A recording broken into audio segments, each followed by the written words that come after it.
What's going on? This is the Saturday Down South podcast presented to you by Texas Pete. I'm Connor Guerra. Will, it feels still surreal, I think. I definitely had a moment this morning where I woke up and I thought, no, just typical Thursday, nothing crazy going on. And then, like, once reality sets in, you're like, oh, yeah, Nick Saban retired yesterday. That's going to be my entire day today. Oh, I woke up like it was Christmas morning. I woke up, I stretched, texted my mom. I said, good morning. Nick Saban's not at Alabama. It was a great morning. I went to work. I got dressed up. It was cool. Well, Nick Saban is at Alabama because he still showed up for work, because what else would Nick Saban do? Of course he did. I mean, how long is that going to take to coach out of him? Think about that. Saban, so programmed, is so routine oriented that, this morning it was Weather Channel, it was oatmeal cream pies, it was driving to work just like nothing had changed at all. Obviously, the circumstances a little bit different. I can't remember where he said it, but he's like, yeah, I wanted to make sure I was available for anybody that wanted to be able to talk about the transition, blah, blah, blah. Even when he is retired, Nick Saban is working. Of course he is. Not a surprise. You got to think, too, like the habits and stuff that Saban was able to probably tell him was Terry, like, hey, I'm a football coach. I got to do this. A good example is probably like dipping. Like, he had all those dip cups in his car. I bet Miss Terry was like, all right, you don't have to keep these hours. You don't have to, have that little thing to get you through the day. You got to quit that. I'm sure he's like, dang it. He is going to play so much pickleball. So much. Oh, my gosh. I'm happy for him. Yeah. I am, too. And there have been a lot of things said and written in the day, I guess it's been, since we found that news out. Go listen to our emergency pod that we recorded yesterday as well, if you want more context on that. But yeah, it does feel weird to be talking about anything other than Nick Saban retiring, because even on a day in which there's Bill Belichick and we talked about the Pete Carroll thing, like all that happening in a 24-hour stretch, it does feel weird to talk about anything besides those things. Sports talk radio, probably not today. Not so much. Yeah. But we will talk about some non-Saban things. I don't want to give people too much Saban fatigue. Kris Budden is going to join us a bit to talk about, she's going to talk about her perspective of Saban, some of the interactions that she's had with him, obviously Mizzou things, working with RG3 this year and more. And then we're going to close with our jersey contest and Lad of the Week. But first, I teased this the other day, and I'm calling it in case you/I missed it. And by missed it, I mean, I just didn't talk about it on the pod. It's something that I've had thoughts about, but when college football postseason is going on, it's really tough to talk about specific transfer portal moves and stuff like that, and coaching decisions and assistant hires. It just gets moved down to the bottom of the totem pole. But it feels like we've had a ton of noteworthy personnel moves these last few weeks, whether we're talking portal or coach hires. That was before the Saban retirement. And I don't know what types of moves are going to happen as a result of the Saban retirement news, but I got to imagine Tommy Rees as the OC. That's going to be TBD. All depends on who you want to bring in. And even if it's a defensive-minded coach, could still want to bring in his own guy as OC. So we'll kind of put a pin in that. I do believe there will be some noteworthy guys who transfer from Bama, so that's kind of future news. Not saying I think it's going to be Jalen Milroe or something like that, but I do think Alabama could be put in kind of a tough spot where you're going to have guys leaving and you're going to have to make a significant amount of post-spring portal additions, which they don't really do a ton of. They do some of that. It feels like they do more of that than the post-regular season portal additions, but that they will have moves to be able to make. And it's going to be difficult to judge who Alabama is even after the draft deadline on Monday. Even if Alabama hires a coach over the weekend, maybe it'll be, again, like I said, a defensive guy, and we still don't know what the offense is going to look like. We don't know what type of offense they're going to want to run. With Saban, it's always been, hey, you can come be my OC and put your tweaks on the offense, but this is the offense. This is how we're running it. That's how it's been since Lane showed up. But I would assume anyone that's coming in is going to want to build the offense around Jalen Milroe, because why wouldn't you? And what's the alternative to that at this point? So who knows? Crazier things have happened. One of those defensive guys who was a potential candidate, Dan Lanning, he is staying at Oregon. We found out today. Incredible video that he put out on social media Thursday morning. The grass is plenty green in Eugene. I love videos like that. I love that we're at this place though, where no matter who you are, you can probably put out a video. Even if you're a Yeah. coach and really good standing, if you're a player that's a freshman or whatever, you're like running it back. It's like, dude, you're going to be a sophomore. We Yeah. get it. We get it. That's just the world we live in, though. Attending college for a second year. Thanks. I'm just gonna start putting out videos in my daily life. Like, have you seen Rosillo's Instagram? Rosillo's Instagram is just a parody account, essentially. Yes. Just nonstop trolling of people that take themselves way too seriously. Yeah, I think we should just start doing that. Like, I think we missed our chance this year, but next year we'll just put out a big statement on like a PNG that we're returning to our jobs after the break, and we'll be like, I really weighed my options. I will be coming back for an additional year, just to really like take that on.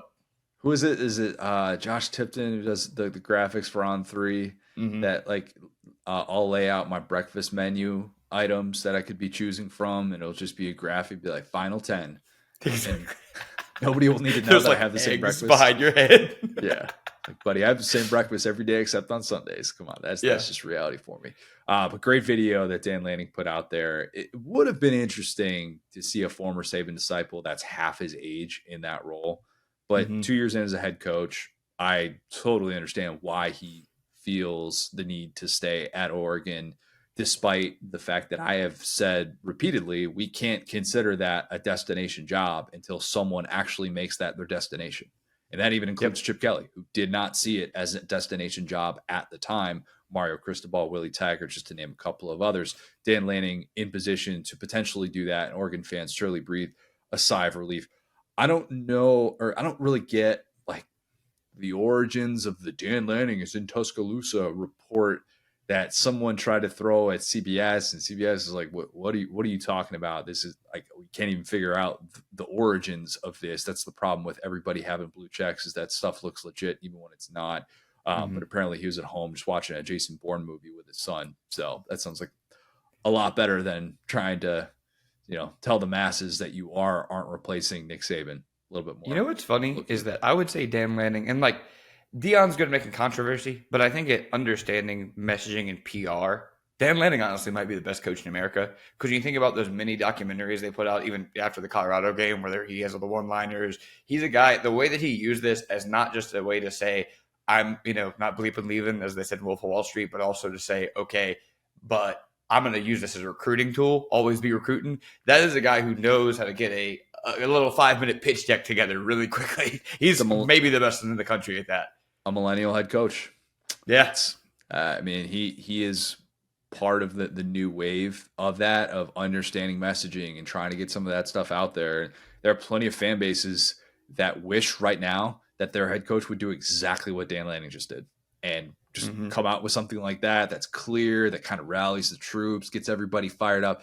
Treat this, instead of this like being like some awkward thing where we really don't know that you're not going to be the head coach until the very end, and maybe somebody comes out with a report saying that you did this or you did that. No, just get ahead of it and treat this as a dub. And Dan Lanning absolutely treated this as a dub. Also, why do we need to do a bunch of in-person interviews now? Do we? I get some of it. You want to kind of wow the candidates. You want to bring them there. You want to show them. I've had a couple of spots like that in the past. I'm not going to name names, but, instances a long time ago where I had someone where I could tell they're trying to show me, this is why we're legit. This is why we do what we do. I'm trying to impress you. And, ultimately, I'm like, probably could have just done a video call. Probably could have worked out just fine. No big deal. But I'll tell you why, man. And the answer is funny from my perspective. The first time, remember the old SDS offices? The first time I walked in there, I was like, y'all could pay me $20,000 and we'll stay here. So if you're Alabama and you got all those facilities, you can walk them around. You can say, they had a putting green at that office, Connor. I remember the wall-to-wall TVs, the Macs. I was like, all right, I can hang out here every day. That's fine. OG readers of SDS know that our original office, the reason that I moved down here to Orlando, was pretty sick. Now, I did not visit it in person before I came down here, but my former boss was definitely like trying to impress and showed me pictures and stuff like that. The putting green was the selling point. It was definitely, it was pretty cool. And the amount of hours that I spent putting on that thing while watching games, while trying to come up with story ideas, something like that. My guy Brad Crawford and I we would do like putting contests and stuff like that. Okay, you're talking me back into it. You're talking me back into it. Definitely, that stuff definitely works. The wall TVs, like it was a sick setup back in the day. I do miss the old SDS offices, but unfortunately, we had too many people that were working with the company that just didn't live there anymore. And then I looked up, and it's like, oh, there's like 3 or 4 of us that are still working in the office here.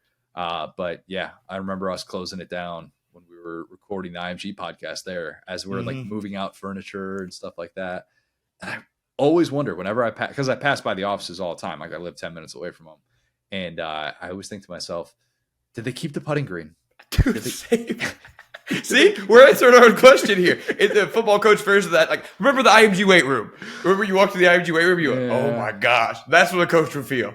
All right, the grass is green. The grass was greener in the old SDS offices with the putting green. But Dan Lanning's been to Alabama. Like he was a GA at Bama. That's fair. He's seen it before. So I don't know. Maybe with cases like that, we don't need to do it. But whatever. I digress. McElroy said on McElroy and Kubelik that Lane is out. If that is the case, I get why we would continue to have to bring Lane up for openings. But that list of jobs that I always talk about that Lane would leave Ole Miss for, it would be virtually non-existent. It would be more of a timing thing than anything else. It'd be like, all right, we'd probably have to be at year 8 or year 9 for Lane to be at that place where you feel like he could leave and go on to the next sort of place. Never say never with the Michigan thing too. That's something that should be kept in mind. But I do believe that Lane's heart is in the South. That's just my take on the way that he has always approached openings, even wanting to be at a place like FAU and live life on the beach, and he can go fishing all the time whenever he wants. And but yeah, I mean those were, in my opinion, probably the top 2 choices for this job. Will, if it isn't one of those 2 guys, and as of right now, that's kind of the only clarity we have in terms of the field and what it could look like. But who would be the one that would make you sweat a bit as an LSU fan if you got off of this and you said this guy is interviewing for the Alabama job? Those were kind of the 2, man. Honestly, the more I thought about it, the more I was like, oh, I hope they don't poach Lane, because if his abilities in the portal, you combine that with recruiting, you got a problem.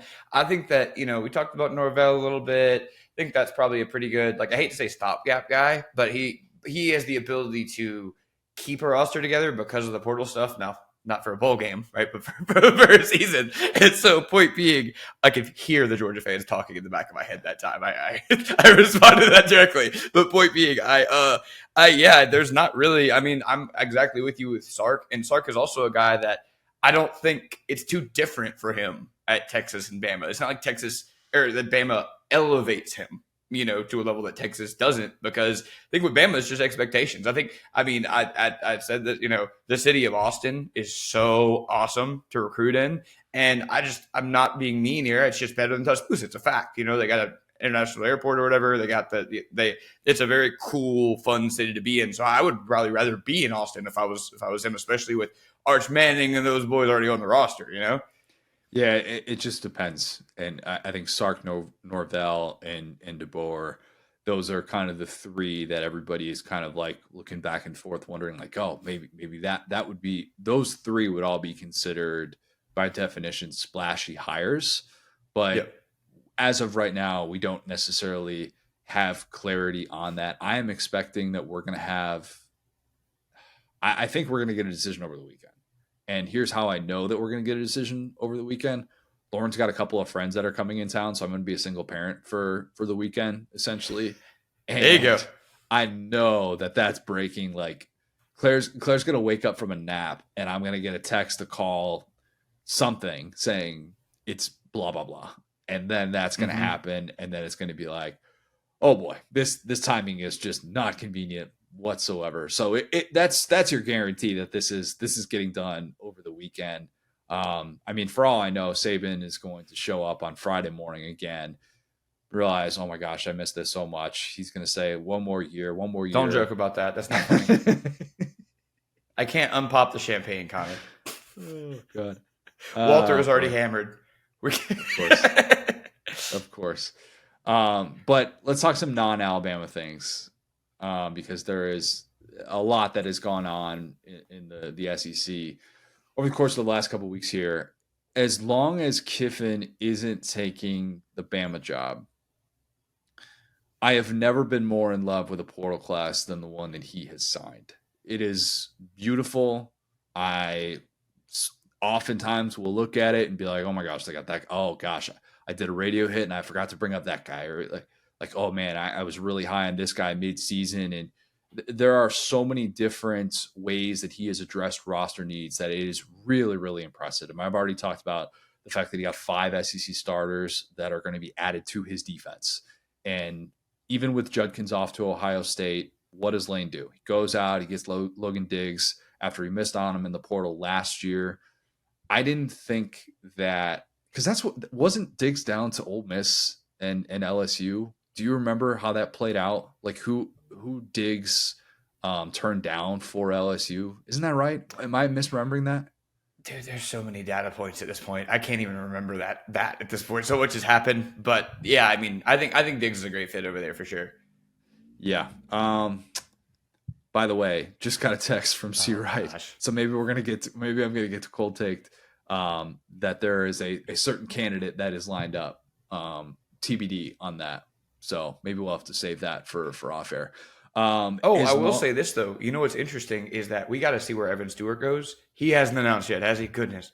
No, he has not. I have a thought I want to get to with Evan Stewart in a second here, because he's right now rated as the top recruit, or the top portal entry in the On3 rankings, at least, and probably in 24/7 as well.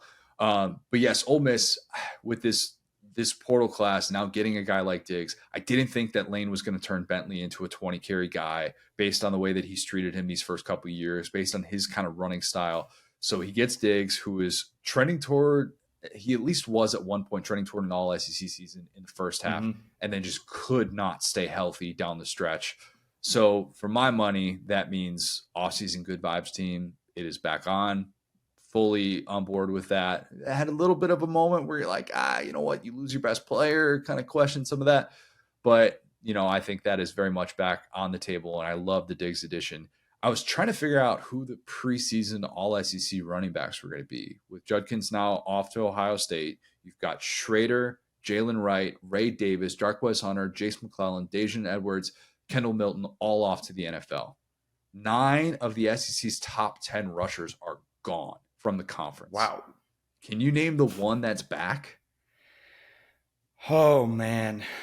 I'm not even gonna try. Who is it? Montrell Johnson Jr. Yeah. How about it? Well, so good, Florida. Listen, one thing you got to do is keep talent in the building of that position. So I think that's smart.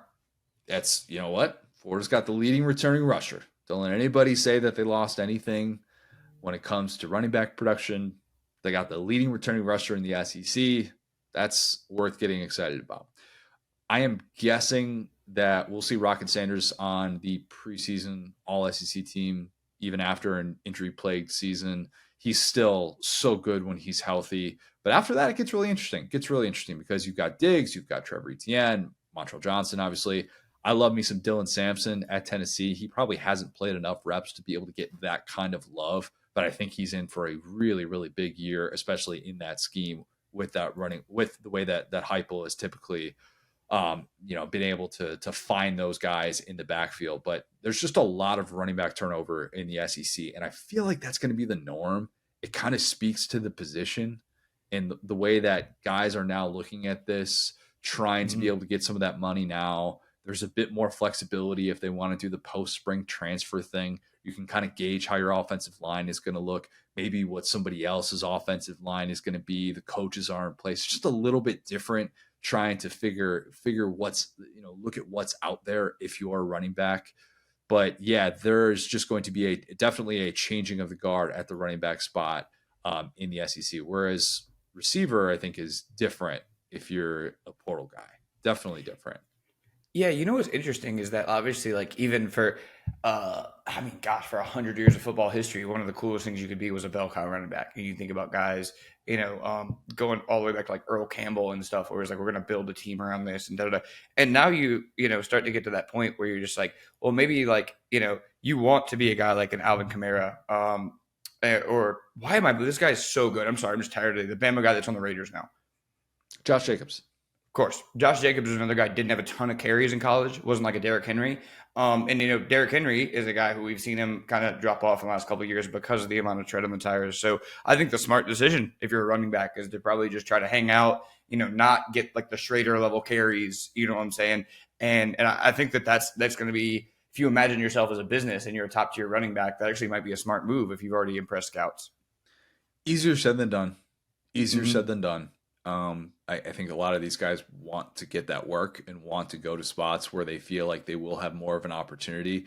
But you can kind of justify it if you're in the right situation to say, I'm actually saving myself a little bit by being in more of a timeshare. But then are you putting out enough film to be able to show at the NFL level? And they're going to be like, he's not a workhorse. He's a complimentary back. So it goes both ways. It's difficult to figure out. But for these guys, if there's an opportunity, sophomore, junior year, or even if you're a fourth or fifth year guy with a year of eligibility left and you're thinking, man, I'd love to be able to get a 6-figure payday for a year's worth of service, essentially, before I go to the NFL. And you just never know with running back contracts and how difficult it is to get to that second one. It just makes a little bit more sense. So I think we're going to continue to kind of see that in the SEC. And even with established guys, a guy like Judkins who says, well, I think I'm going to be worth a lot in the portal.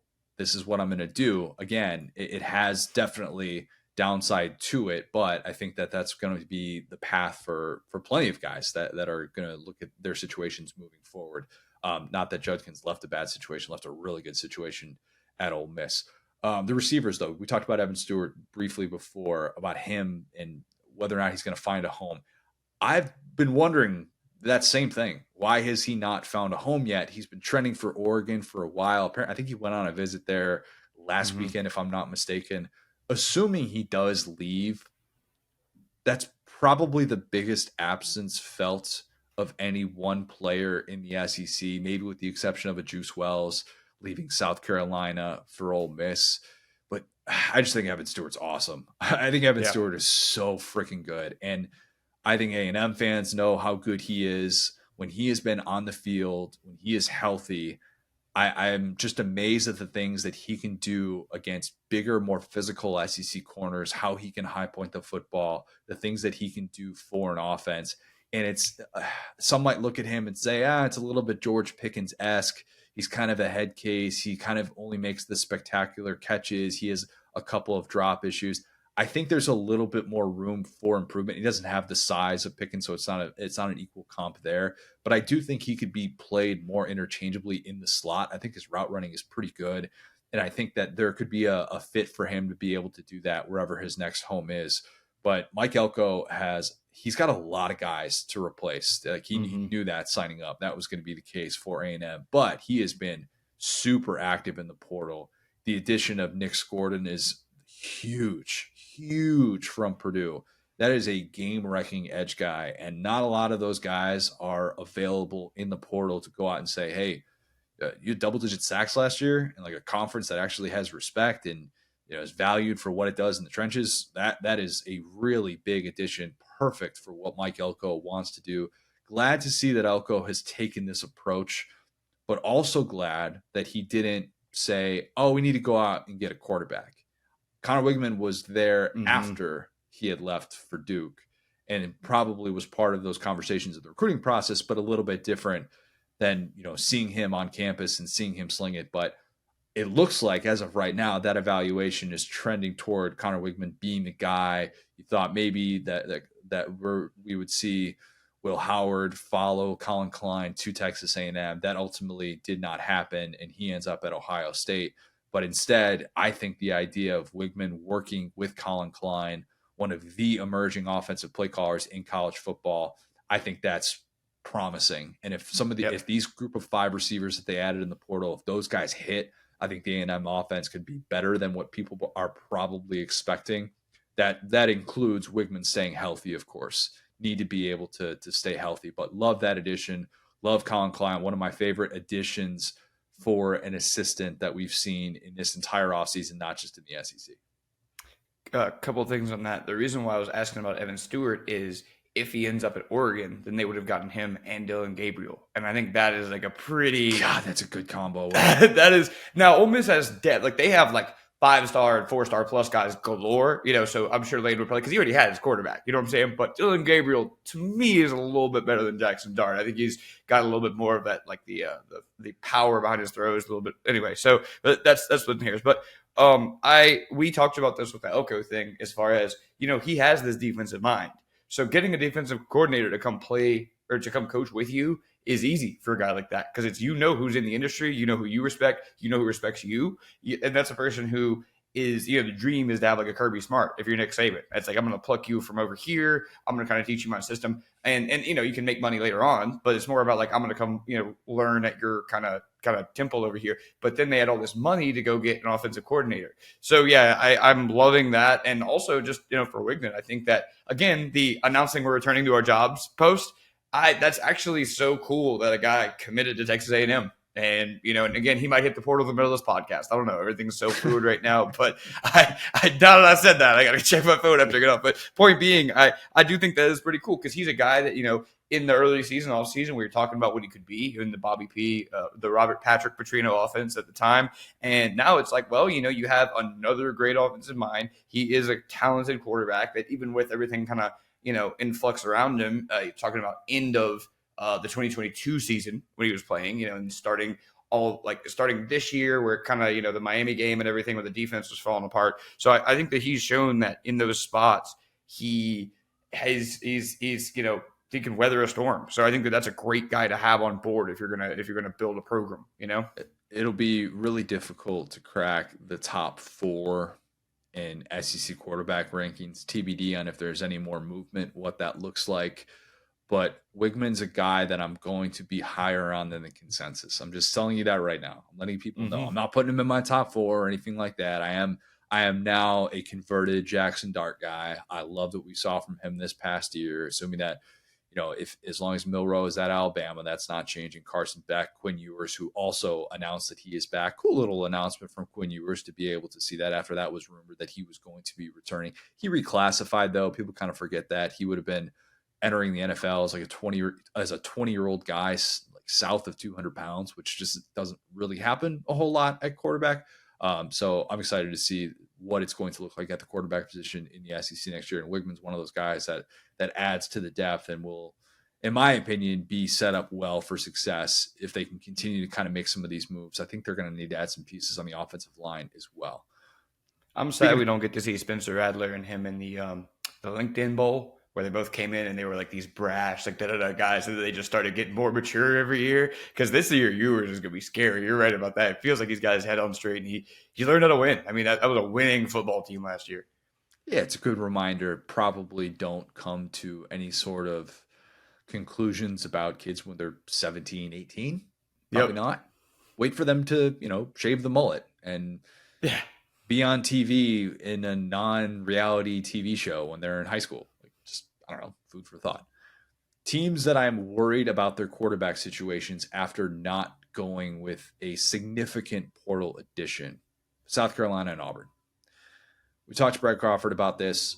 For whatever reason, none of these significant portal guys ended up at South Carolina. No Malik Murphy, no Malachi Nelson, not even an AJ Swan or a KJ Jefferson. And I know that they just got yesterday, they got this Oklahoma kid, Davis Bevel, I'm going to say his last name is. His lone start was the 2022 game when Texas just dismantled Oklahoma, and he got benched in the middle of that game. He's not your starter. Right. We might hear open competition, blah, blah, blah. He's not your starter. He's a South Carolina native who will add depth behind Lenore Sellers, and maybe a guy who knows how to run an offense. And if you get into a pinch and you get a depth situation where all of a sudden you're on your second guy or your third guy, like he's who you would turn to. Maybe we're going to see a post-spring edition from South Carolina, but I don't know. It looks right now like Lenore Sellers is going to get an opportunity, and maybe Shane Beamer's time in Columbia depends on him working out and becoming at least a solid SEC starter, he and Rocket Sanders should be a really tough group to bring down. The comp that's been made to Lenora Sellers is KJ Jefferson. KJ and Rocket, they were the Thunder and Thunder duo. I don't think it's fair yet to apply that to Lenora Sellers. I need to see more reps. All we've seen from him are a few passes against Furman and some runs late, very, very late in games. But he hasn't attempted a pass against an FBS team. So I'm gonna hold off judgment a little bit more. See some spring game reps too. See what that looks like. But surprised. I thought South Carolina would go the portal route, especially after you had a really clear selling point with Rattler. Rattler turned around his career at South Carolina and made himself, I believe he made himself some money in the things that he did and how advanced he is now from a mechanic standpoint. I thought for sure that they would be able to go into the portal and say, this is going to be our guy. But yeah, it's looking like they're going to keep it in house, and maybe the evaluation with Sellers is just that good. Maybe it's just that good and they feel good about it. But that's what it looks like for South Carolina. Yeah, they were obviously, like you said, they were in on KJ. And at the time, my whole thing was like, well, they like their guy who could be like KJ Jefferson. I would just take KJ Jefferson because I know who he is.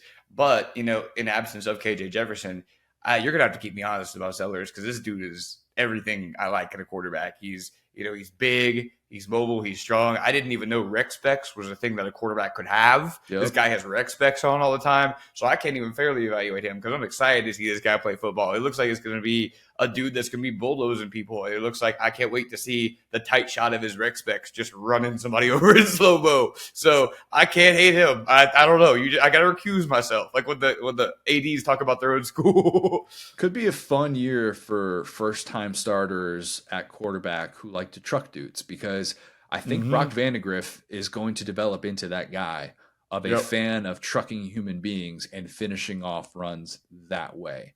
I think those two guys will be the leaders in the clubhouse in the SEC in that department as long as they can stay healthy. Auburn.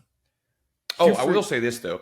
I'm less worried about Sellers and more worried about that offensive line because I think it was bad last year. So you got two dudes that are going to be hard to tackle. Kind of funny that, Rocket went from that to that, it seems like he's trying. I would go to Iowa or something. I would go somewhere big and they're they have all these big dudes who've been there for 6 years. But yeah, I think that's their big question. I think if they can figure out the O-line, we know those guys can push forward for 3-4 yards and we'll kind of build off of that. But I mean, even Spencer Rattler was under fire and that dude was as calm and collected as you could be. Yeah, was Rocket even healthy enough to really feel how bad his own offensive line was? That's a question. Yeah. Just could not stay healthy last year. It was a bummer, and I know there was questions kind of about the durability, and Pittman tried to get out ahead of it by saying, oh, he's 237 pounds or 200. I can't remember the exact. It was a very specific weight that he gave at media days and said he's also faster than ever.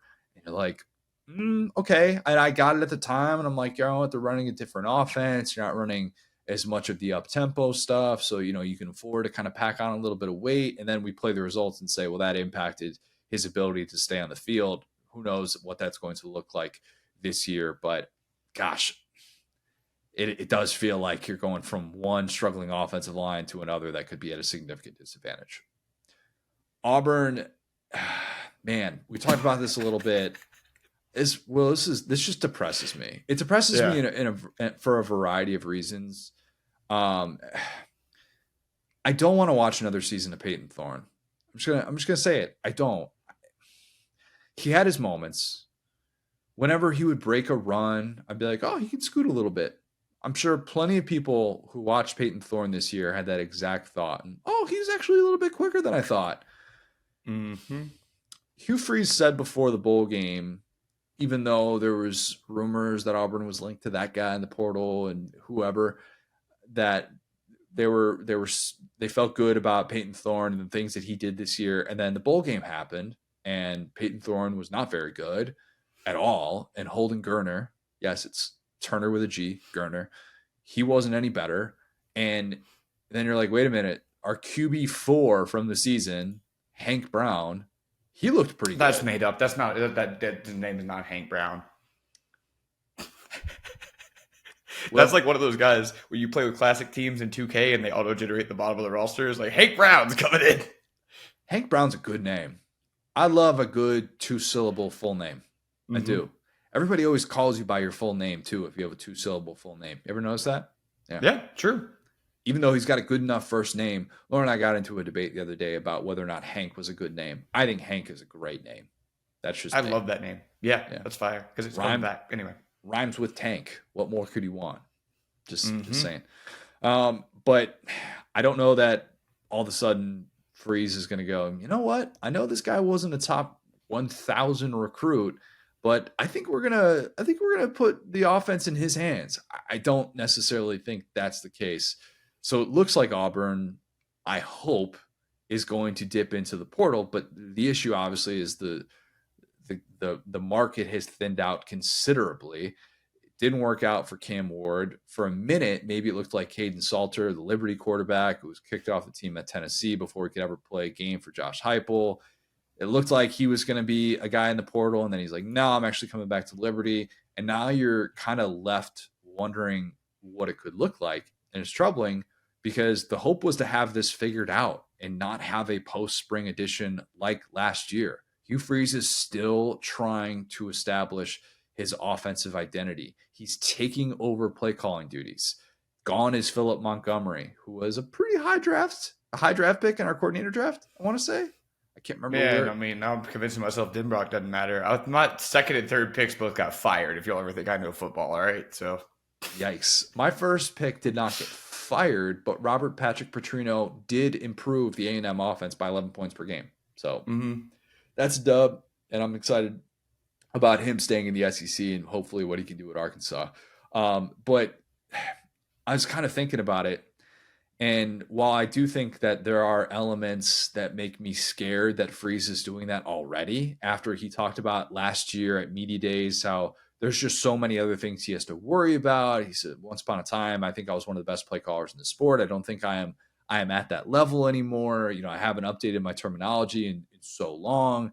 And now he's had a chance to sit in this CEO type role. And he's definitely had games where he's been the primary play caller this year. But to watch the struggles that they had this year, it's got to be tough for him because that's what he's done during his entire time as a head coach is be the primary play caller. And if you're going to try and troubleshoot an area of need, you would hope that it's an area that you have expertise. Hugh Freeze has expertise on the offensive side of the ball, but it's tough for Auburn fans who are very aware of what that is like to have a back and forth of a head coach that wants play calling duties and then he doesn't want play calling duties, and then he wants play calling duties and then he doesn't want.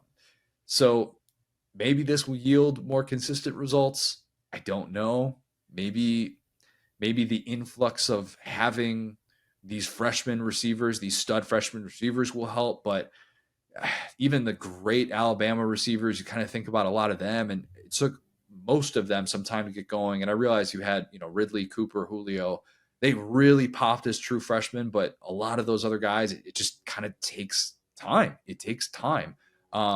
But the move that I'm kind of hoping for, if I'm an Auburn fan, is Hugh Freeze going out and getting Ty Simpson. That would be interesting. Because the market is so bad right now based on where it started.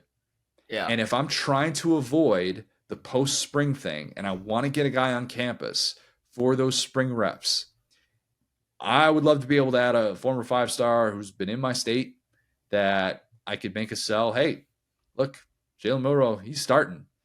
Are you going to be the guy after that? I don't know. But you can come here and you're going to have a chance, absolutely have a chance to be the guy. I'm still intrigued by Ty Simpson. I don't think it's fair to just say because he looked like that against USF, that's alarming. Now, him dropping the football before he reached the goal line that one time, that was alarming. But there's still enough there, in my opinion, to make Hugh Freeze at least interested. And I would love to know if there will be a phone call made there, if there could be some interest. But again, he would have to enter the portal. I'm talking about this thing that would need multiple steps to be able to happen. Yeah, I'm looking because it's at this point we're 50 deep in the QB transfer portal. I don't see. There's no help coming. I feel you. Yeah, I mean Ty Simpson would be good. Obviously, Yeah, I mean, not to rub salt in the wound, but obviously Robbie Ashford's no longer there, and I hate to revisit this again, but if they had done enough to keep him in the boat, and they had these two receivers coming in, I think they'd be in a much better place. And I it's don't funny know, Will. because I they don't ended know. up listen, would you rather a dual threat quarterback or a one threat quarterback or a no threat quarterback? Nah, by the end of the year, Thorne had that 3 week stretch where he Mm-hmm. was clearly better than Robbie Ashford. And at this Mm-hmm. stage of his career, I sided with Freeze's decision to ditch the two quarterback system and go with Peyton Thorne. At that point, it made sense. And I talked about whether or not Robbie Ashford can kind of get the Malik Willis treatment that Freeze gave him at Liberty. But the difference with Ashford versus Malik was that Malik got to redshirt and he didn't want a red shirt, but that was the NCAA rule at the time. And so he got to be able to Yeah. learn the Freeze offense and stuff like that. And all the talk about how raw he was as a passer, he really benefited from that. Whereas Ashford, he tried to just kind of implement on the fly and say, well, Yeah. you're too good to leave out. And instead, I thought it kind of hindered the Auburn offense and Thorne from getting those valuable reps that he definitely needed. So I think hindsight is 2020, and it'd be great if you felt like he was developed and he was ready, but he didn't make that progress as a thrower and just wasn't ready to really master those concepts yet. Yeah, I just want to add a note to my previous comment as well. I forgot Dylan Gabriel was the second highest rated transfer quarterback that Oregon got. They also got Dante Moore, which feels redundant, but hey, Yeah. whatever. You got to be, if you're Hugh Freeze, you're like, come on, bro. Like, you need both of those guys. What, you go play one receiver? Why you need two quarterbacks out of the portal? And so at some point, it's just an arms race. It's like, I'm taking this guy away from somebody else. And so, yeah, it's fascinating because we're sitting here in year two of Hugh Freeze, and I feel like we have not progressed. I feel like we are exactly where we were when we started in year one of Hugh Freeze with two 5-star receivers coming in. And so I'm just, maybe how about this? I'll give them the benefit of the doubt. Like, if Hugh Freeze has forgotten more about football than I will ever know, maybe he needs to update his terminology, especially in light of Jim Harbaugh winning a championship. But at the end of the day, I think that, if he can spend a full offseason with his guy, I think he might just stick with Thorne and be like, hey, I think it's going to be either him and Gerner, who, like we talked about, was a decently big recruit. I don't think there's a guy coming out of the portal that can really save them, at least. Maybe there's a guy that they see something that nobody else sees. You know what I'm saying? Like the JMU quarterback's still out there. But yeah, I think at this point, you just got to take your medicine and say, hey, we need to recruit the mess out of the quarterback position. We need to start tampering. We need to start getting on this now and say, hey, these receivers, guys, look, you guys are freshmen. Don't get too worried about what's going to happen next year. But it feels like that's what last year was for Auburn. It feels like last year was, okay, just wait till the end of the year and we're going to figure this out next year. And now I'm looking at this team going in, and it's like, unless I started by saying I'll give them the benefit of the doubt. So I'm going to give them 4 weeks of just Peyton Thorne figuring it out before I start to panic. Maybe with Hugh Freeze, because we're right. Two quarterback systems straight up do not work unless you are Tim Tebow, Chris Leak, that whole vibe. I don't think we've really had one, like that's been except for Orgy with that big run play, maybe. But I think Jalen Milroe Light, as he called him. But point being, I don't think that works. So I think that when you are running a 2 QB system, you are splitting the reps in practice. You are changing the playbook to the guys' different skill sets. So I guess they just stick with Thorne. Let's see how that goes. But I don't think that other than internally, I don't think this position can get elevated. And look, I know that there is room for improvement with guys that are post spring quarterback transfers who come back and they get a full season of reps. I get all of that. But man, we've seen a lot of Peyton Thorne at the Power 5 level. He's gotten a lot of reps. And to this point, I don't feel particularly good about him taking that next step. And if you're Hugh Freeze, look, I think he's self-aware of the fact that his predecessor did not make it to the end of year 2. And the guy before him got the richest buyout that was ever paid to a head coach, $21.5 million, what Gus Malzahn got. And so there's kind of this thing of when you change and when you decide, oh, I'm either going to do play calling or I'm not going to do play calling, it's because you are potentially worried about your future. And I don't think this is a panic move, because I do think that there could definitely be a lot of positives from it. And who knows, maybe this time next year we'll be like, man, thank God Hugh Freeze took control of his offense because it's so much better. And they beat this team and they beat that team. And that's the Hugh Freeze that we've grown accustomed to seeing, but Mm-hmm. doesn't leave you feeling very good right now when the quarterback situation is what it is. And I'm not saying this to be mean, but honestly, it truly, I mean, you got, offensive coordinator that got fired, you had 2 QB system. I don't think it can be worse. So I think that you will see an improvement because, like you said, it's big transfer. I mean, dude wasn't even in the building to get these reps. So you know what? I'm going to be cautiously hopeful for Auburn. Maybe Hugh Freeze sees something. Maybe he knows something. And with all that time in the offseason, maybe Peyton Thorne will develop. That makes one of us. All right. Let's talk about LSU here. Last thing that I wanted to be able to hit on.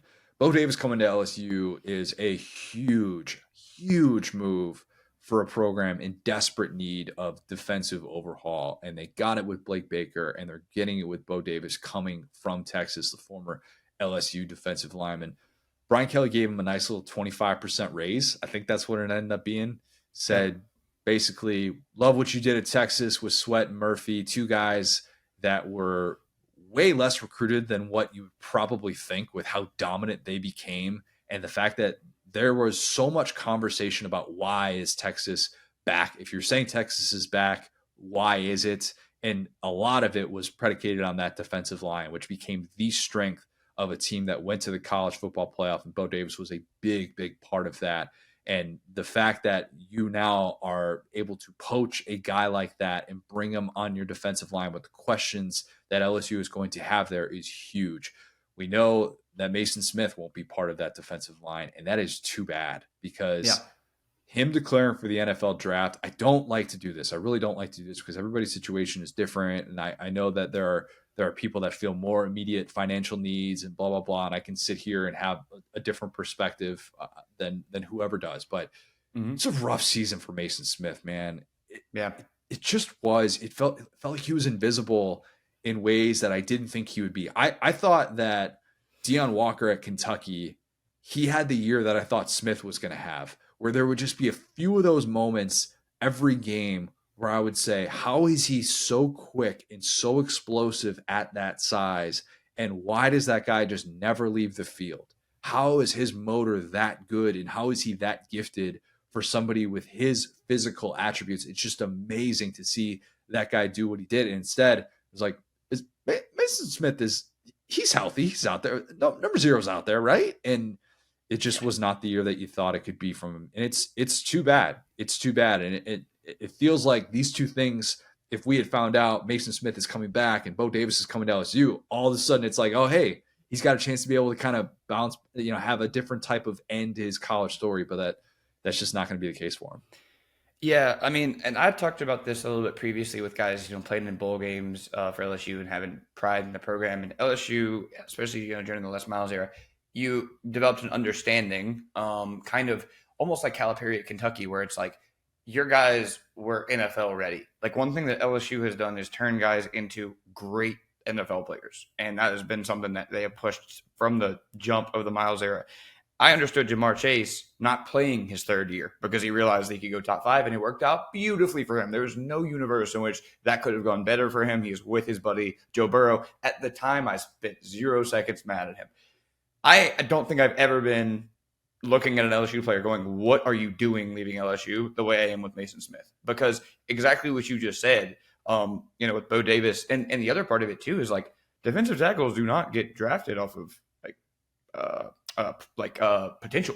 I mean, you could even look at like a Brian Brissy, but that guy was like a number 1, number 2 overall player. He had 3 years of all conference teams. He had 6 more games played than Mason Smith. I was talking about that today. It's like there's not a comp for a guy that gets taken day 1 or even high day 2 that an NFL team goes, because it's one thing to be an edge rusher and to just be a guy that's like, okay, you're a physical freak, you're fast, you're strong, we will mold you into what we want you to be. D tackle is like technique. Put it on film. You're nasty. You're not nasty. You're durable. You're not durable. It's a pass fail kind of thing. And you can talk about some guys that have been underrated at that position. You know what I'm saying? But even a guy like Aaron Donald had the accolades. He was well scouted. He was well regarded.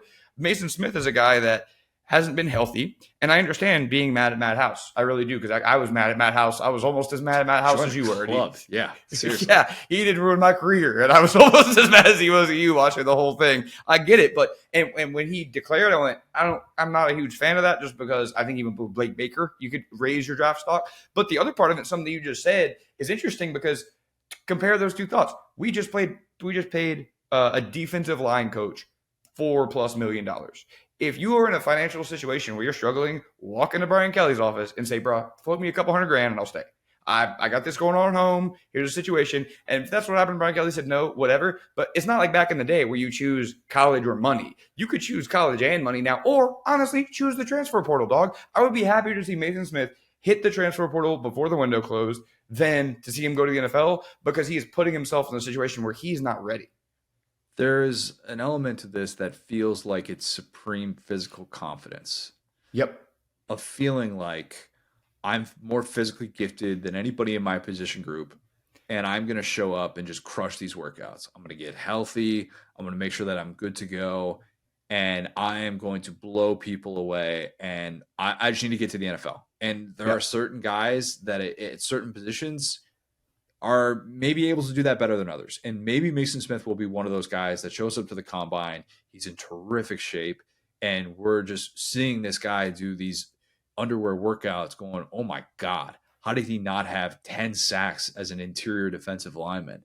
Why did this not work out? Oh, well, the defense was really terrible altogether. And like, maybe he can spin it that sort of way. And that's kind of his thought process at this point. And I don't know if those conversations behind closed doors happened with Brian Kelly, where he walked in there and said, hey, just like flip me a couple $100,000. You're paying this defensive line coach a whole bunch of money. I would love to be able to say, I don't know if it got to that point. And I don't know if Brian Kelly made some sort of decision where he said, well, you're not worth it. And then he just walked. I don't know. Okay. I really don't. What we do know is that he's going to the NFL. He's not entering the transfer portal. At least nothing in that department has changed.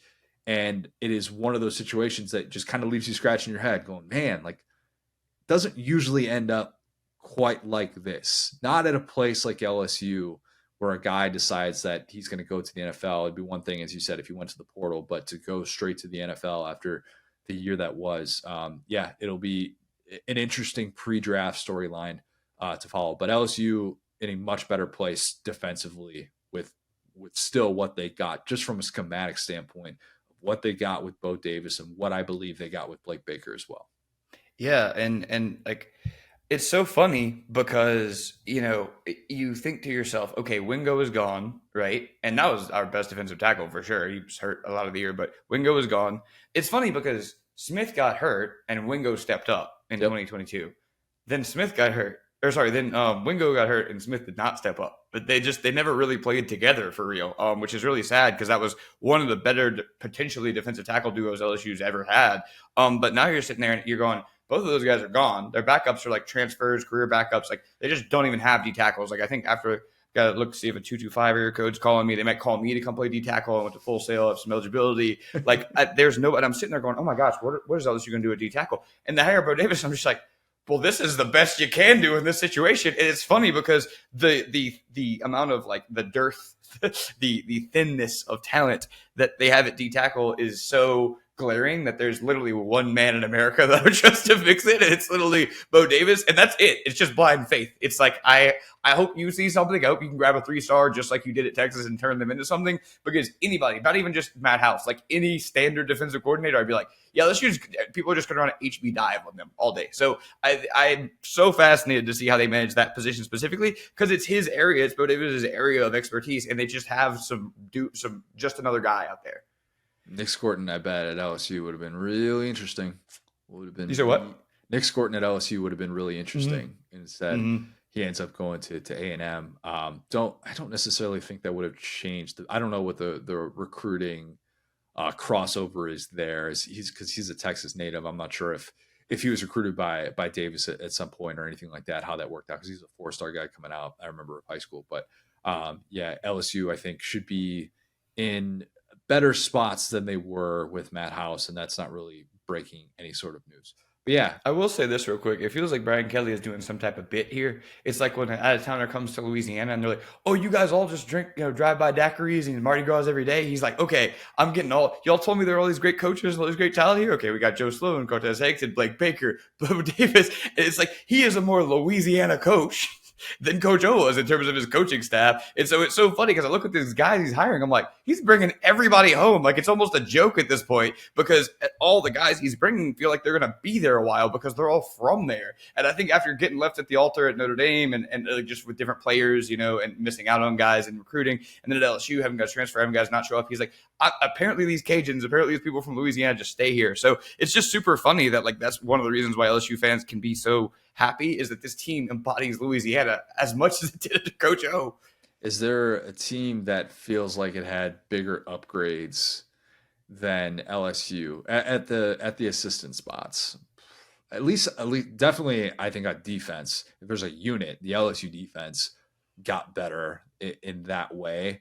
And you could probably point to a couple of OC moves here and there and say, oh yeah, that makes sense. That's a lot better for us. But Arkansas going from Dan Enos to Bobby Petrino, that I think that Bobby Petrino is better in that regard. But yeah, look, I think that's so much of the battle. That was so much of the question with Brian Kelly was how is he going to handle that? Is he going to be able to not just recruit in that area in the state, but also to get those coaches that have those ties in Louisiana and around it in those areas? And he's done a very, very good job, in my opinion, of doing that so far.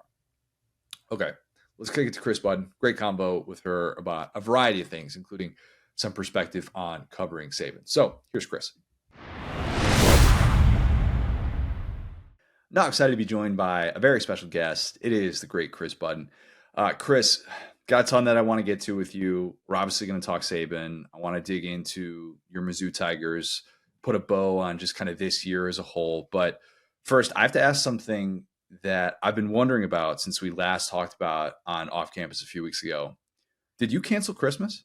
I canceled a trip to Disney World. I did. My daughter decided to open her Christmas presents early without warning. I found her in her room, unwrapped and unboxed most of her Christmas presents. So I was also like, you ruined Christmas for me. I wanted to see your smiley face when you got these things. So yeah, I canceled. They were supposed to come with me to the avocado from Mexico Cure Bowl in Orlando, and I was going to surprise them by going to Disney World. My son then kind of also started having an attitude like, I want to open my presents. What if I don't like what you got me? And I woke up at 3:00 in the morning and leaned over and told my husband, I was like, I'm not taking them. They don't deserve to go to Disney World. So canceled Disney. I took back some of the gifts and she got some new gifts. She also then tried to continue ruining Christmas. I didn't cancel Christmas. My 4-year-old is trying to ruin it is what's happening. We're talking about the elf and she looks in deadpan, looks at my mom and goes, what does it matter? The elf isn't even real. I was like, what? You're 4. Stop ruining it for everybody. I have very few magical years. Okay. Stop ruining it. I had no idea how to answer that when you posed the question and you said, what would you do in this spot if you found out that your child had just unboxed every Christmas present? And I'm like, I'm not even at the place where my daughter knows what Christmas is or knows what gifts are. So I don't have the slightest clue in the world. But I mean, canceling a trip to Disney World, they're going to bring that up. Like, that's going to be brought up like years down the road. Like, hey mom, like, you remember that time that you canceled the trip to Disney World? Like, we're still not quite over that. And then you have the ultimate response of, well, you ruined Christmas. Yeah. Well, here's the deal. They didn't even know they were going to Disney World. So they don't even know how bad they got screwed. I mean, they just knew they were coming with mom on a work trip. Okay, so the work trip could have been to Ames, Iowa. They didn't know that the work trip they knew it was in Florida. Like they knew they were going to Florida for a work trip with mom. So they didn't even know, like my son was going to get to build a lightsaber. He doesn't even realize how badly he got hosed by little sis. You're going to reschedule that. I know you. You're going to reschedule that. I am. Yeah, Wonderful. Also, it was raining the entire time we were there. That probably also went into it. So yeah, that's true. Okay, so you dodged a bullet, but a lesson learned, hopefully. Okay, true or false? Your last game covering Saban for ESPN was the USF game. Yes, it is. Yes. And I distinctly remember standing on the sidelines next to Miss Terry, and she was freaking out, like, because that was a close game. It was a 3-point game and a half. I think it was 3-0. And I just remember like how after all these years, her still being so invested in all these games, and what a wild game that was. And I'll remember that he gave me no information on who was going to start at quarterback that day.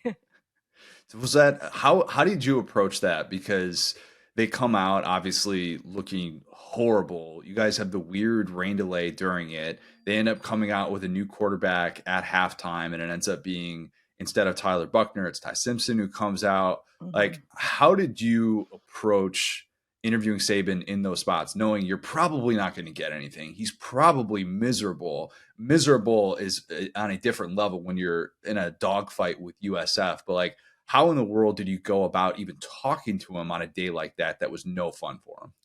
I actually find it easier to interview Saban in those moments because the easy question was like, "What'd you see from Tyler Buckner? What led to the change in Ty Simpson, and what do you want in the second half going forward?" Like, there's so many avenues to take that. The hardest times for me to interview Saban are, let's say he's up 63-0 at half, and there's always something he's not happy with. So what is the question when they're up by 50 against, a directional school? And you're like, so, because you can't compliment it. You can't lead him down a positive path because he's not going to take that path. So to me, like though it's easier when it's close, and it's easier when there's obviously something that is the storyline in that one, even if it is negative, because it was at that time. Like and it was gross game outside. So to me, like that was easy what the question is. It's the worst is when they're leading and you're like, where does he want to go with this today? And I have no idea. I don't think you had any sort of Maria Taylor interaction with him, the quit asking. But is there like a noteworthy interaction that you had with Saban that stands out? Uh, no, not really. I mean, I remember my first time interviewing him, I was so nervous. I was pregnant with my daughter, so I have a picture of it so that my daughter can know that like she was with me when we interviewed the goat. But just how like everyone would say, like when he comes out, he's gonna walk the entire length of the field with his security guard. Then he's gonna come back. And I remember just thinking it was ridiculous how nervous I was to interview him because he's actually lovely and wonderful. And listen, like I asked him point blank, like who was going to be the quarterback in that game against USF because we had no idea. And he told me he wasn't going to tell me, which is fine. Like that's your right. And I think he's also understood at that point, like I have to ask the question. And so there was no, you know, that he felt like the question to Maria, which he then, by the way, later on apologized to Yep. her for. I think he learned a lot from that. Of we're not criticizing here; we're just asking the question that needs to be asked. And by the way, you have full right to answer it however you want to answer it. And I think Miss Terry got in his ear and was like, "You might want to apologize for that one." I think what should always be talked about with Saban is that he forces everyone around him to be better and Hmm. to get on his level or to at least feel like they're worthy of being in his presence. And even for me, in the handful of instances that I'd ask him questions at a press conference or conference call, whatever it is, I'd be thinking to myself if my question was buttoned up enough or if it was a lazy question. And I remember even asking one time a comparison question. It was like, don't do that, Connor's like Saban hates comparison questions. And being on the call for those games and when you're in production meetings with him, I got to imagine you kind of felt like you got to raise your game up to be able Yeah. to make sure that you're going about this, and he's not just going to look at this and be like, oh, this is terrible, this isn't worthy. Like, did you feel that even as you got over those like early jitters with him? Yeah, I mean, you want to sound smart. You want to sound like you've done your research. But I also go back to, a lot of it is your how you view yourself. I mean, he's been around everybody, and I don't think he's judging every question that comes out. And I remember listening to a podcast for Tom Rinaldi, and he had to go interview Saban. And I go back to this not just for a Saban point of view, but like how we overthink questions as journalists. He had interviewed Saban when he lost the national championship to Dabo. And he's like, as I'm walking in the locker room, I'm racking my brain. What's the best question? What's the smartest question? What's the best question? And he's like, the best question ended up being the easiest question and the simplest question. And the question was, what went wrong? And it's so overly simple that we don't think about it. And listen, I don't think that Saban, went off of him. That's a stupid question. Here's what went wrong. Like that is the question to ask. And, part of me being nervous of Saban is your own insecurity. I want to sound smart in front of him. He has that that aura that was a lot like when I covered Pat Summitt. Like she walks into a room and you just feel a presence about it when she's on a court. It is, but she's also was very normal and, and had a wicked sense of humor. Like Nick Saban's got a great sense of humor and can cut it up with you. And if you take out that, a lot of times in production meetings, he was more honest than ever, and because he knew if he knew you and you had that trust, he knew it wasn't going to leave that room. So those are probably the best moments because you got who Saban really is, some cuss words and whatever, because he was more laid back when there wasn't a camera in his face. And those are the moments that you really got to know Nick Saban. I remember hearing that last time. I think you told the same story last time you were on about the Rinaldi thing. And I've thought about that. I'm like, gosh, sometimes you just got to keep it simple with questions. But that's an intimidating question to ask Saban, just to say what went wrong. Like that's to me like that. You're like, well, what if he goes, but it was like, that was the simplest question, but you also had to have a lot of confidence in yourself to ask that question. Rinaldi has confidence with asking questions. That's definitely part of it. That for sure helps. Is there anything that you ever kept in a production meeting with Saban that didn't see the light of day that you're like, all right, maybe it's an injury, a significant injury here. Like you talked about, like he wasn't going to give you guys quarterback information ahead of the USF game or anything like that. But was there ever a moment where you're like, man, I wish we could talk about this the second we get on air? But I think now statute of limitations is up. No, it would just be like how brutally honest he was sometimes about his players. Was really more of the conversations that we would have, or his frustrations with the team, or that kind of thing that you were like, listen, I'm not going to go drop an F-bomb on the broadcast and try and describe how he would describe somebody. But I also for as frustrated as he was sometimes with players, he also always had their back, which is what I loved about him. And that's what led to the Maria thing. And looking back on it, the USF game, he, whether it was reported or not, a lot of that seemed like a benching of Jalen Milroe because of an attitude that he had during the week. And Saban took the criticism that week by saying, I'm going to play Tyler Buckner and we're going to play Ty Simpson. And that took a lot of criticism of him, of how could you do this to a player after, 2 games and da-da-da-da. Well, he took that criticism rather than telling everyone that Jalen Milroe had a bad attitude that week. He took that on himself, which to me, why were we criticizing Saban for that move? He knows his players better than anybody. And look what Jalen Milroe turned out to be the rest of the season.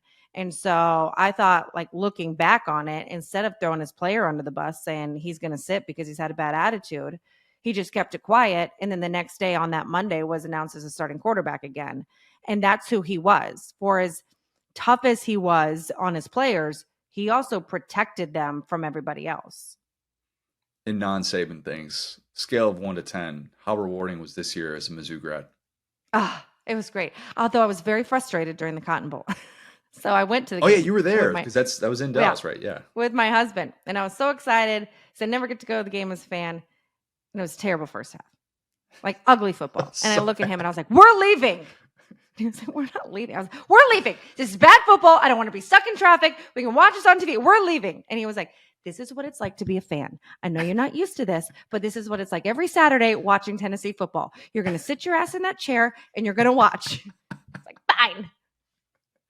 But it was fun. It was enjoyable to see, where Drink has taken that team. I was critical of him and the, contract extension that he got for having a 500 record. But I also think it shows what a commitment to a coach can do, what a commitment from the state with changing NIL laws can do. And it was cool to get to be a fan. It had been a long time since I was allowed to kind of have that fandom. And now my son's walking around in a black and gold, Mizzou jersey. And he even said last night, he was like, Dad, a Tennessee orange is ugly. And I was like, hell yeah, it is. just kidding, everybody. I love Knoxville. Okay, how much gloating happened in your household when Mizzou just kicks the snot out of Tennessee? Oh my God, tons. Because here's the deal. When I went and bought that jersey for my son, my husband goes, don't do that to the kid. And I was like, why? And he said, because they're only going to be good for a year and then y'all are going to suck again. And I was like, oh, really? Oh, really? And then he was like, well, leading into that game, we have more to play for. We still have a shot at a playoff. And I'm like, no, get out of here. We have more to play off. We could go to a New Year's Six Bowl. Get out of here. I don't blame you. Funny story. When they first joined the SEC, a lot of Mizzou fans went to the first game at Neyland because they were really excited to try all these new road venues. And we were living in Knoxville at the time, and some of my best friends came down, and I just started dating my now husband. And that game went into 4 overtimes. And as Mizzou fans, they're just like, this is cool. Like, Neyland Stadium is awesome. This place is great. My husband is losing his ever-loving mind. And I'm getting texts from like people that were eventually in our wedding, like, you really like this guy, right? He's kind of crazy. He's very invested in this game. Like, are you sure he's the guy? And I'm like, yeah, I know. It's just football's different here in Knoxville. It's not him. It's all of them. Counterpoint, if he had been normal in the midst of a 4 overtime game against Mizzou, that's the red flag. That's Right. like, are you sure he's actually a Tennessee fan? Like, is he just an imposter or something like that? So I think he actually checked the box by being crazy. Absolutely. I mean, like, are you a Tennessee fan if you haven't lost your mind at some point in the last 15 years? Probably not. I mean, look, I totally get it, and seeing the fan base passion is what creates this sport. And it's, even in a year like this where Tennessee fans probably didn't even feel good until, I mean, the Citrus Bowl. That was probably the first moment where Tennessee fans this year felt like, oh, this exhale of, with the exception of the first half against Alabama. But yeah, very, very different years for your respective programs. How do you think this compared to the Chase Daniel era, or I guess the Chase Daniel 07 year? That's a good question. Like, cause I remember that was the year after I left and they become like number 1 in the BCS for the first time, and they lose the next week to Oklahoma. But I still have like the 1 week they've ever been number 1 BCS laminated. And they started this Chase Daniel for Heisman campaign. I mean, I was more invested in that because I had just left and I had just gotten done covering Chase, the 2 previous years. So I was definitely like way more fanboy in it. Also seeing Gary Pinkel like bring that program back and what it meant for how long he had been there. I think this is different because being a part of the SEC, because Mizzou had immediate success those first, out of those 3, the beginning of the first 3 years, and then they've struggled. And then you let go Barry Odom, who, was so much part of Mizzou's success. And that hurt seeing him be fired. And then Drink comes in and you're like, is this the guy? Like, we all love who he is and as a coach, but where's the success on the field? And for all of the SEC and all these teams you play, that now you feel like, okay, like we're part of that top tier. We can be part of that top tier. We might not be able to get the recruits out of Texas, but if maybe we build this wall around St. Louis, there's a formula for that. And if we can continue that, then we're not losing talent out of the state to go to LSU or wherever. I think that this now means it's possible to be part of that upper echelon in the SEC. And I think too, what's kind of made Mizzou fans feel better about it is what you talk about, the sustainability. And yeah, they've lost a couple of these guys, last year losing Dom Lovett and Mekhi Wingo. They've lost a couple of these guys to bigger programs, but it's not like it's being used as some sort of stepping stone. And I know that even after the Blake Baker thing happens, you're still probably feeling like, God, man, it's just always going to be that type of aura with an assistant, but that happens to all the big time programs of getting assistants poached. But I do wonder how Mizzou is going to be talked about next year, what it's going to look like in the preseason conversation, and if it can be a playoff year. Has it been weird to transition to like, wait a minute, we could have realistic playoff expectations for next season? Yeah, I mean, like they would have been in a 12-team playoff if it was this year. I think the biggest thing is that it's now being back to a national brand. And I remember when I had been critical of the early years under Drink, is people be like, but Mizzou's never been that. And I was like, wait a second, like, but they are. Like, we should have high expectations because of what Gary Pinkel was able to do, what they did do in their first couple years in the SEC. So this idea that like we're just some small sleepy town in the middle of Missouri, like get out of here. And now that you've proven you can do it, now it's a brand. Now it's maybe not a stepping stone. Or maybe Drink's the guy that goes and gets a Cody Schrader who develops them into a Doak Walker finalist. And someone like Luther Burden wants to stay because he's a Missouri guy, and that's become cool to do. And I think once you do that, there's so much talent in that state. Once you're able to keep those around there and it becomes a cool thing, then you're not just going there, for 1 year and then moving on. They just went and got the highest recruit ever in the history of Missouri, and now you just got to keep them. But if it's from your state and it means something, it's like the guys from LSU that are Louisiana kids, like that means something.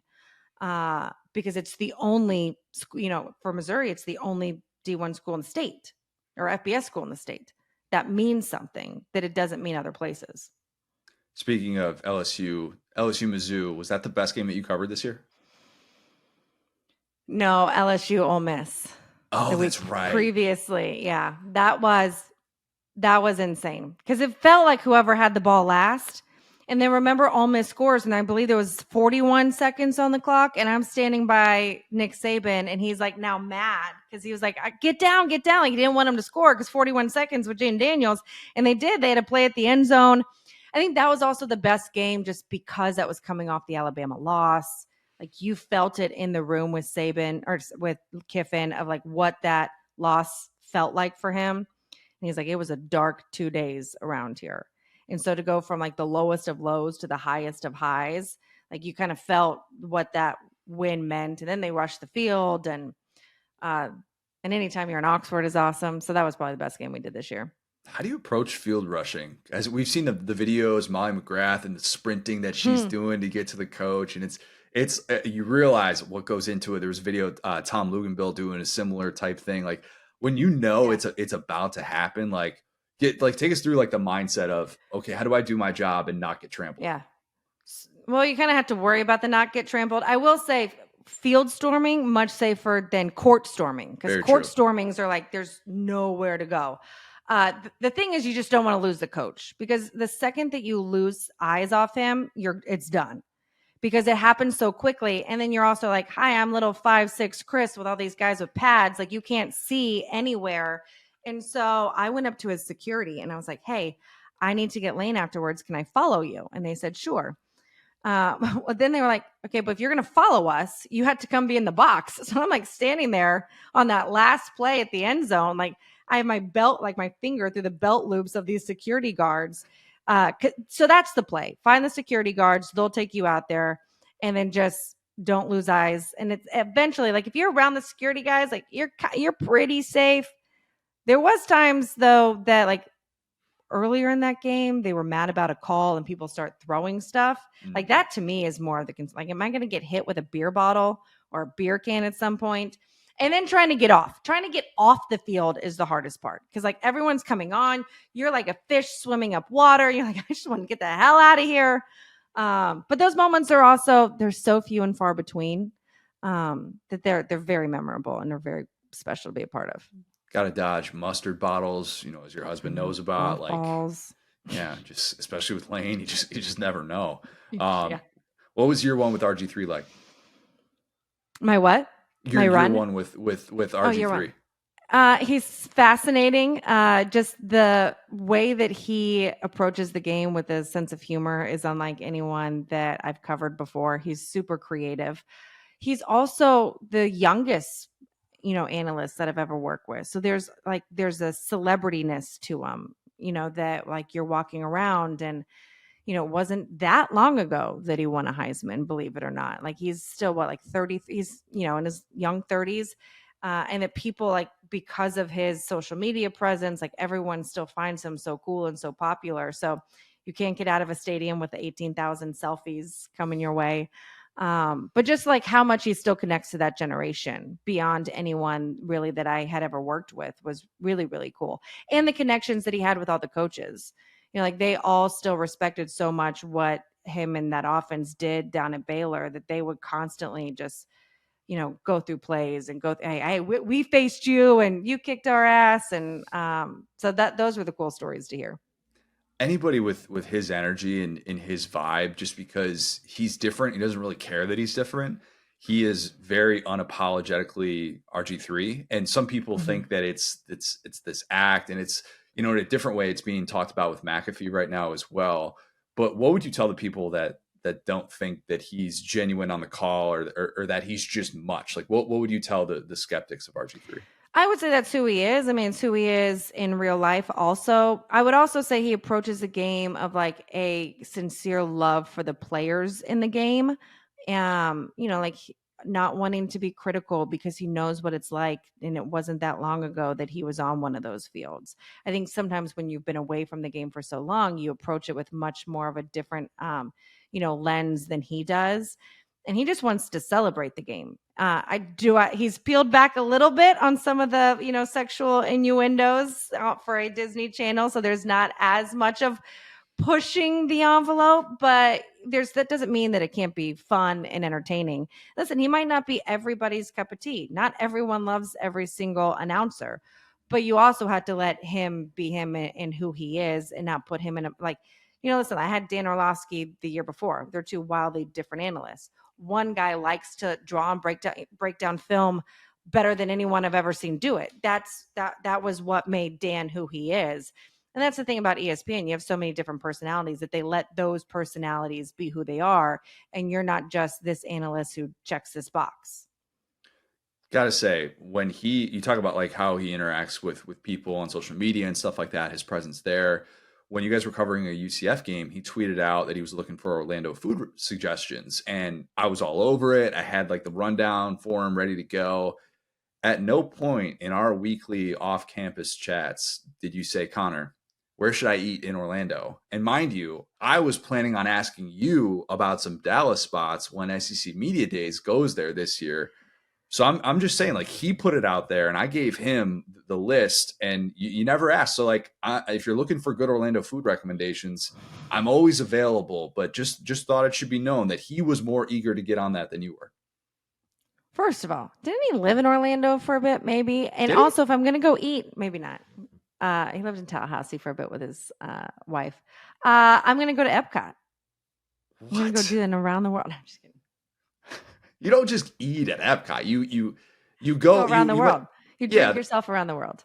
True. That is a great trip itself. But like Epcot in Oviedo, where UCF is like, I mean, that's an hour away. There's nobody that's. Do you want to know where I ate in Orlando? The hotel bar. That's upsetting. I know. That's really upsetting. I mean, we could have gone Prado in Winter Park. Great spot, great Italian spot, the best meatballs on planet Earth. True story. You could have gone East End Market, which has Domu. It's got Gideon's there. You could have gone brunch at Briar Patch. I don't know what the schedule is like, but I'm just saying. Orlando doesn't scream to me like college town local restaurants, and then clearly I'm wrong. So I do need to hit you up next time. Maple Street Biscuit Company in Oviedo. Ooh. That's I have Andy been there, Staples. but not to that one. I did. Okay, that one's good. I think I passed it. It's good. That's right on the way. Yeah, right on the way. Because I'm thinking of like where even like from the airport, like where that would be. But that spot is. I've gone back and forth with Andy Staples on that one, and that's elite. I mean, there is fine dining in Orlando. I'm just saying. But I don't like going to Orlando. You want to know why? Because the airport. Well, the airport, also the plane rides. Okay. Because they're 75% screaming children on those. Yes. When you fly into Orlando. Yeah. Yes. Okay. And the airport sucks. It's the worst. The absolute worst. And people are like, "Oh, Hartsfield is worse than Atlanta." No. No. I've done Hartsfield so many times, and the amount of horrible experiences of getting through security in Orlando, the crying kids that are leaving Disney, the kids that are too excited to get to Disney, it is never a good, like, comfortable ride. Yeah. It's maddening. I don't know that my husband has severe PTSD because the last time we went to Disney, I had to go to a basketball game. So I left him with the kids to go back the next day. And my son had had too much sugar all week. They then went to an indoor trampoline park that night. So now he doesn't feel good the next morning. He is standing in TSA, and my 7-year-old son just vomits in front of everybody. Oh my God. And he's like, get me the hell out of here. Get me on the plane. Yeah, I wouldn't want to come back to Orlando if that No. happened. I'd be No. like, that's never put me in this line ever again. Even if I saw that, I'd be like, that would done. forever be burned in my brain. No, can't do it. Kris, you're the best. Appreciate the time. We'll do this again soon. Absolutely. The jersey contest continues. Will, you got us started with an Athens High School Joe Burrow jersey.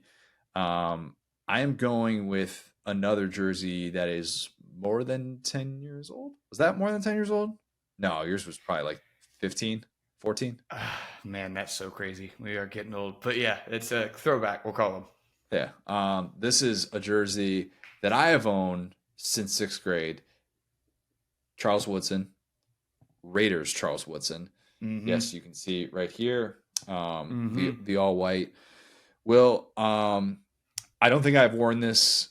I was telling you earlier, I don't think I've worn this since an Indiana tailgate my senior year of college. Probably been at least, God, that's depressing. That's more than 12 years ago. I hate that. The appeal back in the day, I loved Charles Woodson coming out of college. When he got to the Raiders, I was like, this guy does so many different things. Instantly became like one of my favorite players. And in 6th grade, I got 2 jerseys for Christmas. And one of them was a Zach Thomas jersey, which I have, in the last year, I sent that to our guy, Ryan Brown, at the next round because he's a Dolphins fan. I was, trying to thin out the closet a little bit. It's a very nice Zach Thomas jersey. And then this Charles Woodson jersey. And I used to wear it all the time. I'm pretty sure my 6th grade school picture, I was wearing this jersey. Why wouldn't I? Of course, yeah. I wore it like every other week probably in 6th grade. I remember watching the Tuck game with Brady and being so upset because I was like, Charles Woodson was going to have this moment. And man, guy was he was incredible though. And he was so fun to watch. And the 30 for 30 was great going down memory lane. So it definitely inspired me to bust this one out. But this is like, I was saying before, it's the jersey itself. It could be like NFL jerseys got a lot nicer. Replica jerseys got a lot nicer than this one that I got in 2000 or 2001, I want to say. It doesn't have the stitching that the later jerseys did. It doesn't even have the Reebok logo at the neck that a lot of these do, like up here. And it's like, it's got the officially licensed thing, the Reebok on the side. But I don't know why they just didn't have anything up top for the replica jerseys. So it looks a little bit more like, oh, did you just get that from like Kohl's or something? No, I didn't. I promise you. But yeah, we got some use out of this one back in the day. It has faded into an off-white Charles Woodson Raiders jersey. Yes. And yeah, I wish I could have captured my initial reaction to that jersey because I was freaking out. He's one of my favorite players ever. That guy personifies, I can imagine Boomer, Berman saying, the Raiders, whatever I think about Woodson. And what I was telling you, at the time is like, I'm fascinated by colors and design because my day job is in design. And how much jerseys, the color of jerseys has advanced in that amount of time is so crazy. When you see a jersey like that we grew up thinking, oh, that's the color white. That's the kind of jerseys that we grew up with. And then you see the jerseys, if you get one off the shelf today, it's like they have this fluorescent made for TV white. But on the other side, I don't know if you've heard of planned obsolescence, but that jersey is also mated at this point. You said 2001, so 23 years. So we gotta wait. We got a time capsule. Like my like new jerseys, like some of the older Drew Brees jerseys I got. We'll see if those make it 20 years. So yeah, I think that is just that's a guy that awesome dude. You know what I'm saying? Like, Heisman guys, Michigan man. That is we're holding serve on these jerseys. I love Charles Woodson. I like Charles Woodson so much that I even watched him on the Packers, and I was like, God, I just can't hate him. I just can't. He's so good, so unbelievably good. It was good for a really long freaking time, man. I can't believe like he's one of those guys that you're like, wait a minute, he played until 2015, I think, or 2016. Yeah. Like because I remember doing stories on him for Saturday Tradition when I first started at our company, and he was still in the NFL, and that's such a hard thing to fathom because I feel like that guy retired at least 10 years ago, and that is not the case at all. Yeah. Oh, Legend. I will say this: the wildest thing, because I was asking you, I was like, "Oh, you wore that at Indiana games," and then I was like, "Did you have an Indiana jersey, like a football jersey? Because you're going to the Indiana games," and you were like, "Buddy, nobody had an Indiana jersey." And Well, that killed me. I wore an Indiana jersey my freshman year to tailgates, and then kind of would look around and realize not a whole lot of those. Not a whole lot of those. Those are the people that are in the stadiums that are actually going to the games. That sounds really bad. That sounds so bad. But I promise you, if you went to Indiana, you would understand where I'm coming from. Okay, basketball's different. Basketball was way different back in the day. But football games, you go to the tailgates. That's Listen, just you what made a do. career move. You went home, you watched Tim Tebow, you watched Alabama, and here you are. So it worked out for you. That was the best, man. Going home from a noon game, a noon tailgate, being able to take that 2 hour nap, however long it was, waking up, SEC on CBS, watching football. I used to do bets with my buddy Chris Bogo back in the day in college when we're betting like $5 on a game or something like that. And he would always give me some skewed line with a spread, and I'd be like, I guess I'll take it.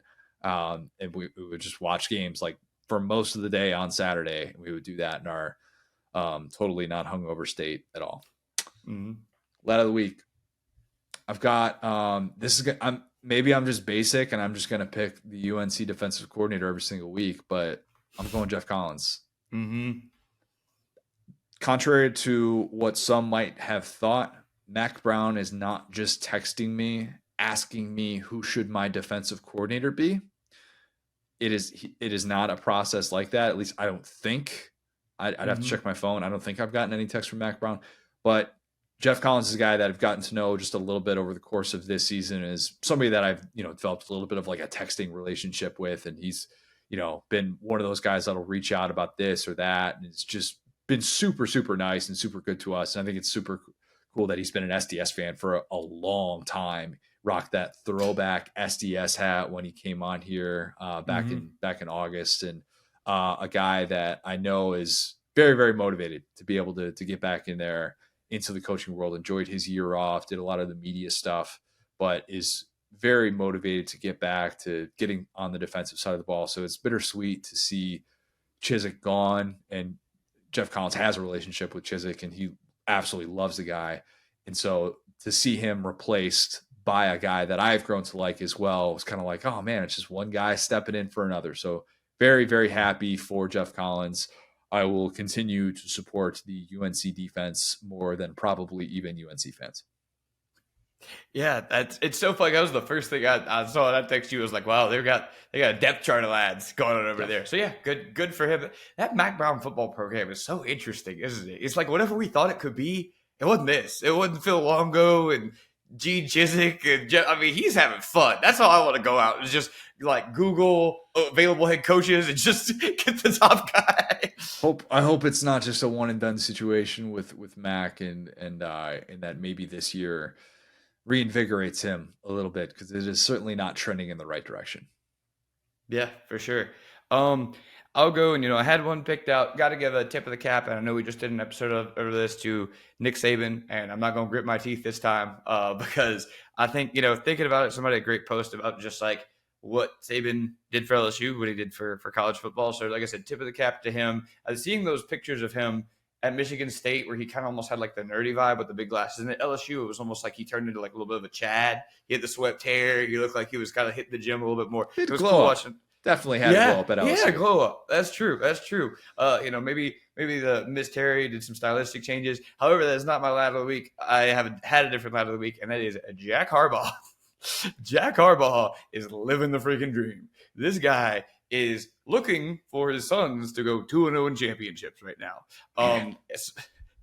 How about that, right? You think you couldn't do better than your sons playing or coaching against each other in a championship? Well, you can. The hard to win championship has already been won, to be honest with you. Michigan broke the curse or whatever versus 1948. We talked about the Ravens. I mean, they already, you know what I'm saying, they already have a Super Bowl with John Harbaugh. So it's cool to see, you know, him. I don't know if I've seen stronger genes in a person, like genetics. You know, you see him and Jim like shaking hands. It's like, hey, is that just like his stunt double with some makeup on? But you know, from everything that you hear about this guy, it's just he's a great man. You know, you see him and his wife. His wife's like crying in the stands. It's cool that it feels like Harbaugh is really like that. Like there are some people it feels made up. Like we talked about, some people roll their eyes like Fleck and Bieber, all that. It feels like they're all just kind of like that. It feels like they're all the same. It feels like that's how they were raised. And I mean, if you look at the results, they were raised right. You know, Jim, obviously we talk about, you know, we got to talk about a little bit of the off the field stuff, but as a coach with the Niners, empowered, you know, Kaepernick, brought Stanford back, did all that. And then John being, I guess, I mean, dang, now that I haven't looked since Belichick got fired, but he's got to be the longest. Yeah, Carroll's gone too. He's the longest tenured coach in the NFL. It would be him and Tim or Tomlin, right? And I think he was there before Tomlin. And so, yeah, that's kind of batting 1,000. Right? Dang, This is, don't cold take me on this, but it's like I said, I was not prepared for both of the longest tenured coaches. It's got to be at least close. If it's not, yeah, he's definitely up there now. Yeah, it's insane for one man to father like two of probably like the best each of their football leagues. And then also just kind of throw in there, his daughter is still married to Tom Crean, your old buddy, speaking of IU. And so if your least public facing child is married to Tom Crean, not that fame is the goal or anything, but for him, clearly isn't. He was just kind of a behind the scenes guy, just kind of wanted to be a dad, be a football coach. He was a guy that was, like I said, a football coach himself. Dude coached over 200 games at Western Kentucky and Western Michigan. Really like the word Western I'm picking up from him. Just split down the middle between Kentucky and Michigan. But yeah, just super cool to like watch this guy. You know, you as a parent, you could tell me obviously better, but you know, you hope that you could, you know, watch your kids grow up and succeed. And he's got to see that in 4K. And again, no matter what happens with the Harbaugh, the Jim Harbaugh stuff in Michigan, you know, bangers hang forever. And in that household, they're going to be saying nobody's got it better than us. You're exactly right. As a parent, I do want Clara to lead a team to a national championship, maybe a Super Bowl as well. We'll see. I don't want to get too greedy, but those are the types of things that you just live vicariously through your children. And nobody is living through his kids better right now than Jack Harbaugh. And I mean that in a good way, like a really fun, all in, this just soaking in every bit of it. Like you can think that Michigan is the scum of the earth, and you can't tell me that you watched that post-game presser with him going crazy and didn't get a little bit emotional. I mean, that is such cool stuff. And like, trust me, as somebody that like wished I could share moments like that with my dad, that is unbelievable right now what that family is experiencing. And who knows, maybe John Harbaugh will win a Super Bowl. Todd Monken will lead him there. Great Todd Monken. Guy made the smartest hire of the offseason as well. Lamar's going to win. I didn't even think about that. He watched that dude blow the doors off of his brother. He's like, you know what? Fair. Get over here. You know what? Fair. Can't beat him. Join him. That's what you got to do, man. That's what you got to do. So what we'll do next week, we're going to get back to recording Monday episodes that'll come out Tuesday morning. Moving forward, it's going to be Monday and Thursday that we record. So those episodes will be dropping Tuesday morning and Friday morning. The original plan was to have Feinbaum on. His schedule has just gotten absolutely crazy. So we're going to have to push that one back, unfortunately. But we will have, I got a few different people that I will hopefully be able to reach out to, and we'll set up for the next week plus or so. So great episodes coming up. Leave us a 5-star review. Subscribe to our YouTube channel where you can watch every episode of the Saturday Down South podcast, which is presented by Texas Pete. Follow us on the app, formerly known as Twitter, at the SDS Pod, at Set Down South, at CJ O'Gara, at Go So Hard. Thanks, guys. Talk soon.